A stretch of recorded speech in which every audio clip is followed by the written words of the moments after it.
Hi, folks. We are joined by Beth Pocock. She is the Assistant Director at Sawyer Free Library in downtown Gloucester. How are you, Beth? I'm good. Thank you.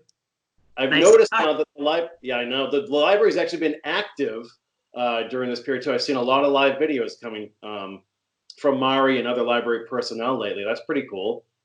Yeah, all of our librarians are working real hard to kind of create a virtual library. Yeah. So what are some of the things that a library card carrier can be doing now during this period of time? Well, the main thing is streaming movies, reading books, listening to audiobooks. We have all kinds of e-resources you can get from your computer. And if you don't have a library card, you can still do a provisional card. There's a place on the front of our website, sawyerfreelibrary.org, that'll let you just do an instant digital library card, and that opens up all the resources to you, all the e-resources to you. Then when we're back open again, you can come in and upgrade it. But that's a way for people right now to be able to get that without having to come into the library. So what sorts of things I'm sitting in my house and I go to that library website, and what sorts of things can I find? Well, you can stream a movie using Hoopla. Using Hoopla, you can read a book or listen to audiobook using both Hoopla and Overdrive. Our technical librarian got permission to get our foundation directory online. This is big. So people who are trying to research grants for nonprofits can use our whole foundation directory. They're letting us just during this time people can access that for free. So you go to all of our online resources and it'll say foundation directory.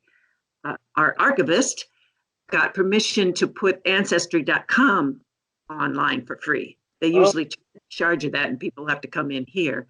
But the whole thing, and it's a huge website for genealogy. So if you're at home and wanting to discover your roots, again, go to online sources and you can download or you can use ancestry.com. You can read newspapers. The Boston Globe and the Gloucester Daily Times are both online. And there's an instructional video on how to access those. We have all kinds of magazines, graphic novels, comics. The comics or the graphic novels are mostly under Hoopla. You can take a course. Again, Hoopla is offering all the great courses online now. So you could study ancient civilization, you can learn an instrument, you can learn a language. There's all kinds of courses you can take. Mari, the person that Corey was talking about, is offering a cooking club online. So everybody, you have to register for it on our calendar. There's room for 20 people, she said. And so everybody's going to cook something of their own heritage, some recipe their grandmother handed down or something Portuguese that they love or whatever. And then they'll all get together and talk about the recipes. That's going to be on April at 1 p.m. I'm going to sign up for that. So they get together on Zoom or Skype and compare recipes? I think it's going to be Google Hangouts. Google Hangouts. Yeah. But yeah, that's what you do. But there's only room for 20, so you got to register on April 3rd on our calendar, just like you normally do. Right. Poetry Without Paper is going on. This is a contest that the library's been doing for 19 years, I think, for kids and teens who live or go to school in Gloucester. And it's very easy to register. I was reading the other night that times of stress like this are historically times of great creative output. So it'd be a great time to get your teens or children to be working on poetry, particularly on poetry of what they're experiencing right now. And those you can register and submit those poems online. It'd be great to be able to hear those poems too. Do you have some sort of resource where we could tune into the library and hear some of these? Yeah, they collect them, and you can submit a video of the child reading the poem if you want, or just a just a print version. And then we're going to be putting a lot of them up online as the judges go through them first. We're also trying to use this time, or our librarians are using this time to work on community counts, the census project that tries to get as many people involved in the census as possible so that we can get more appropriate amount of funding. So there's information on the website about doing that. There's easy ways to join the census now. You can do it by phone, you can do it online. So you're asking people to volunteer to go to count? Because we can't go door to door. No, we're just doing, it's kind of like a project, a marketing project that is trying to get everybody to know about it. Okay. So we're just, people will be able to come into the library once we open again, but they can also do it at home from their phone. It was just to give them, to emphasize the value of the census. Is that right? That's exactly right. Great.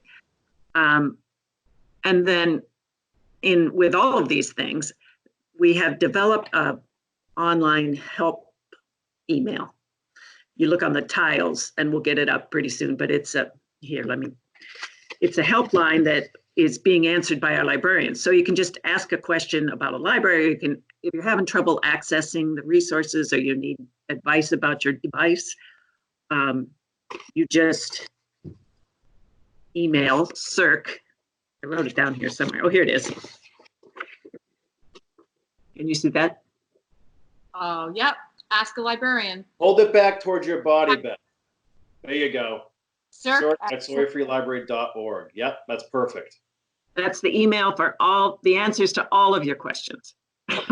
Oh, really?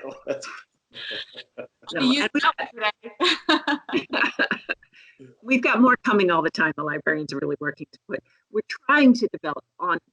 Hopefully by next week we will have some kind of a curbside or online delivery program up and running, because we're probably going to be closed now that we hear the schools are going to be closed. We don't know yet, but for as long as we're closed, we're going to try and get that up, but we don't have that going yet. That'll be, so stay tuned. Yeah, so that's great. So Beth, why don't we check in with you sometime next week? That would be wonderful. Yeah, we can just sort of reinforce the resources that are there for the community now online. And then, yeah, we'll see if there could be some offline activity at the library too. Yeah, good. Perfect. Okay. We'll be in touch, Beth. Thanks so much for your time. Thank you. Thanks for doing this. Bye-bye. Thanks.